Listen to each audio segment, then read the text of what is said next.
Genghis Khan, the rise of the eternal blue sky. Long before the world trembled at the sound of galloping hooves, before empires quaked at the mention of his name, there was only a boy named Temujin, born under a sky so wide and blue it seemed endless.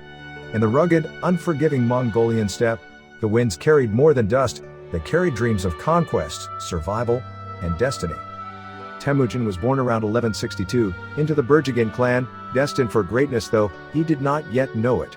His father, Yeshugei, was a respected tribal chief, a warrior hardened by endless tribal wars. But fate, ever cruel and unpredictable, struck early. When Temujin was just 9, his father was poisoned by the Tatars, a rival tribe.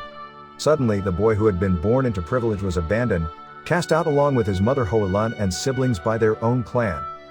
Starvation gnawed at their bellies like wolves in winter. With no warriors to defend them, no herds to feed them, the family lived on roots, wild berries, and whatever small game they could trap. Yet Temujin's spirit did not break. In the midst of despair, he began to see the world not as it was, but as it could be. He believed in loyalty, but more so in strength. Not just the strength of muscle and steel, but of mind, unity, and purpose. As he grew into manhood, he gathered loyal followers, men who saw in him something beyond mere survival. They saw vision, and they gave him their swords. But the path to power was not paved with trust. Betrayal came from within his own blood. His childhood blood brother Genghis, once a friend, now stood against him. Genghis believed in the old ways, the aristocracy of blood, the rule of noble lineage. Temujin, on the other hand, believed power should be earned, not inherited. Their clash was inevitable. The Battle of Dalan Bajit in 1187 was brutal. Though Temujin was defeated, he did not vanish into the dust. He learned. He changed his tactics. He reorganized his army, not by noble birth, but by merit. 10 men made a unit, 10 units 100, and so on. It was a war machine bound not by family ties, but by discipline and reward. By 1206, Temujin's resilience paid off. The Mongol tribes, once fractured and feuding, united under one banner. On the banks of the unknown river, the warriors of the steppe raised him upon a felt carpet and declared him Genghis Khan, universal ruler. The boy who once scavenged for scraps was now the master of all Mongolia. But Genghis Khan's ambition was not satisfied with the steppe. His eyes turned outward, to the great cities of the Jin dynasty in China, to the Khwarezm Empire in the west, to the empires that believed themselves untouchable.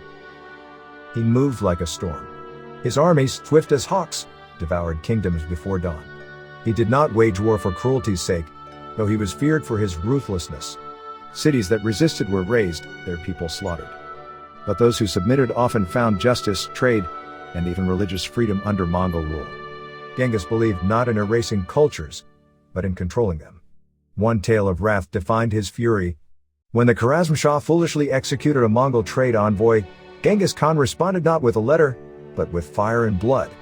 He led a campaign that crushed the mighty Khwarezm Empire. The cities of Samarkand, Bukhara, and Nishapur fell like dominoes. Genghis was not just a conqueror, he was a warning to all who underestimated him. But even storms have hearts.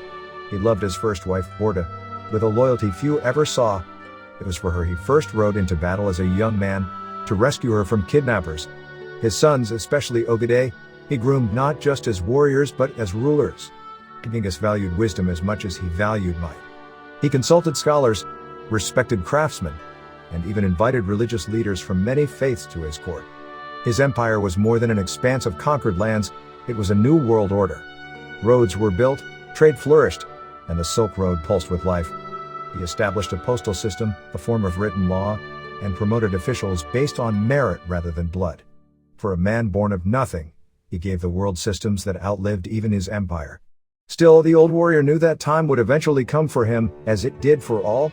In 1227, during a campaign against the Western Xia in China, Genghis Khan fell from his horse and sustained fatal injuries. The exact circumstances of his death remain shrouded in mystery, just as his burial place, hidden by his loyal guards, who killed anyone came near, then vanished into legend. He died, but his empire did not. His sons and grandsons expanded it further. At its height, the Mongol Empire stretched from the Pacific Ocean to the edge of Europe, history's largest contiguous land empire. Genghis Khan, the boy born under the eternal blue sky, became a force of nature, an architect of the modern world. His name meant universal ruler, but to the millions who lived under his laws, or perished in defiance of them, He was more than a man. He was destiny itself. And so the wind still whispers across the Mongolian steppe. It speaks of a boy cast into exile, who rose not just to lead, but to reshape the world in his image. A name carved into time not with ink, but with thunder. Genghis Khan.